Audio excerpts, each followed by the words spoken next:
The best growth stocks to buy right now.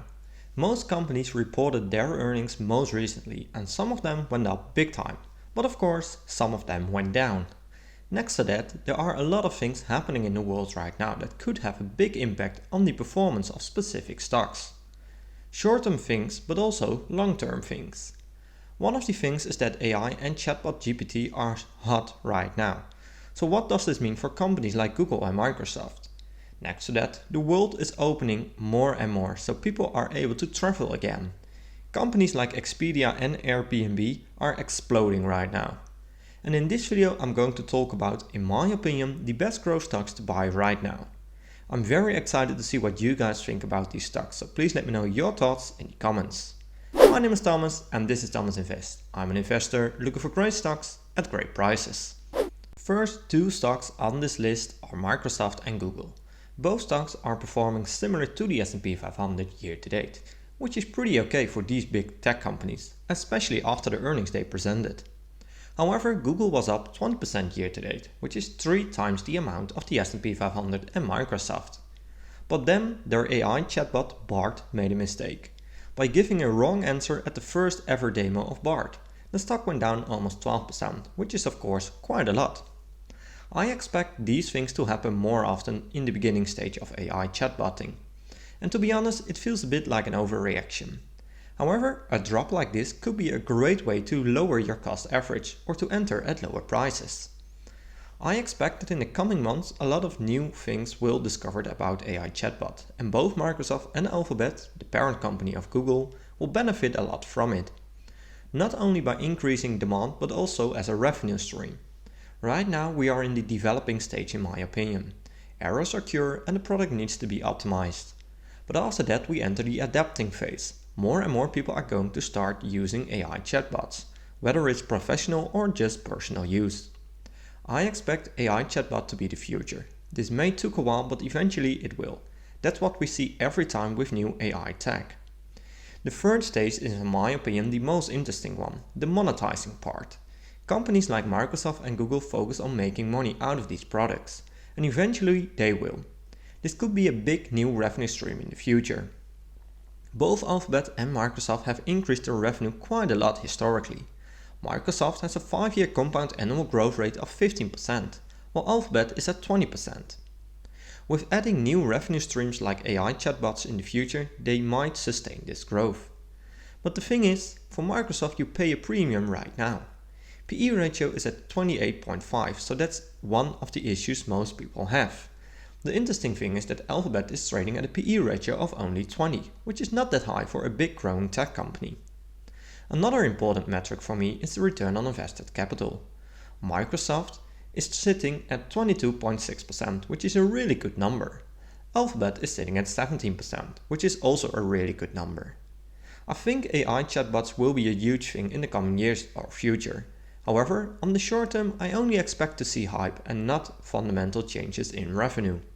It's expected that the chatbot market will grow at roughly 27% compound annual growth rate between 2022 and 2028. Only time will tell us if this is going to happen. In the meantime, I will keep a close eye on these two stocks because in my opinion, these are the best bets you can make. The next two companies are Airbnb and Expedia. Both stocks are up significantly year to date.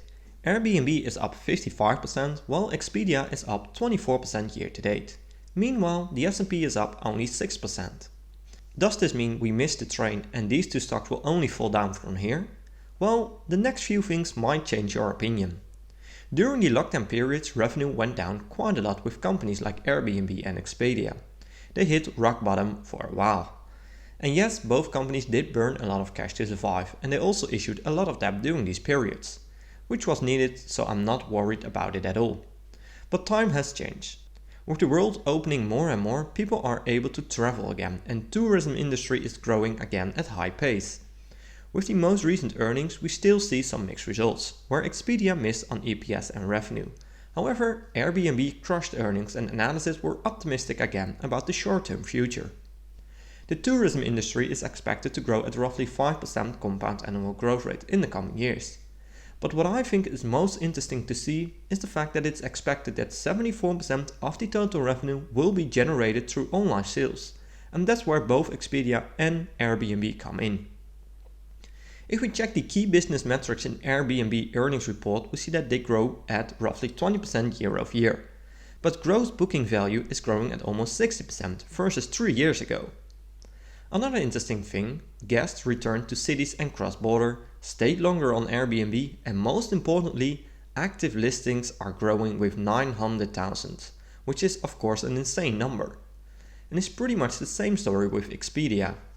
Booking room nights and stayed room nights increased at 19% year over year, showing a high growth.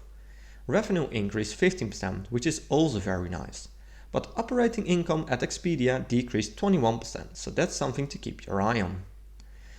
Their biggest segment, lodging, is growing at 80%, and the smallest segment, air, is growing at 44%. You already see growth numbers to slow down a little bit versus the full year numbers. However, I do think both companies will grow at a high pace in the coming years. Expedia is trading at a PE ratio of 48, which is quite high. But keep in mind that this company was hit hard during the lockdown periods. Profit margin started to increase, which is very nice to see. I expect both the PE ratio and profit margin to return to new and healthy levels again in 2023. When we check the return on invested capital, something interesting is happening. The 5-year average is at only 3.9%, which is impacted by the lockdown period of course. But the current ROIC is at 13.3%, which is a great number, so this looks really good to me. And it's the same story with Airbnb, trading at a PE ratio of 47 right now, which is already a major improvement for the lockdown periods. Margin is at 20%, already looking great. And the return on invested capital is also looking really good at 43%. This comforts me a lot. In the coming years, it's expected that Expedia will increase EPS by 20 to 30% according to the analyst. After that, it will increase around 10% per year. For the revenue growth, they expect to grow at mid-single to high single digits, which is of course pretty nice. Airbnb is expected to grow at 20 to 30% in EPS as well, but analysts expect revenue to grow at higher numbers than Expedia. It's expected that it will grow at 10 to 15% in the coming years. I think the future for Expedia and Airbnb looks great short term and long term. I expect numbers to return to normal and healthy levels for both companies, making them an interesting growth stock to buy in my opinion. However, if they disappoint in the coming earnings, I expect that we are going to see an overreaction again. If they face new lockdowns, we also have big problems with these two stocks. So buying these stocks comes with a risk.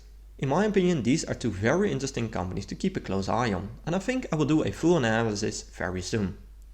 And this was the list of companies that I think are going to do great in the coming years. Of course, a lot of things can happen with these companies, which could have a big impact on the stock price. AI chatbot might face some tech problems, and both Expedia and Airbnb also might face problems. So that's also why I never invest heavily in growth stocks or in booming markets. The risk-reward ratio is very high and I do like to play it a bit more safe in most cases. Nevertheless, these are safe bets in my opinion. But remember to always do your own research and never fully trust on what I or other YouTubers say about a stock. I'm not a financial advisor and this content is just for entertaining purposes only. I hope you liked this video and I did bring some insights of the company to you. I would really appreciate a thumbs up and make sure to subscribe to get notified when I'm posting a new video. Thanks for watching and I will see you in my next video.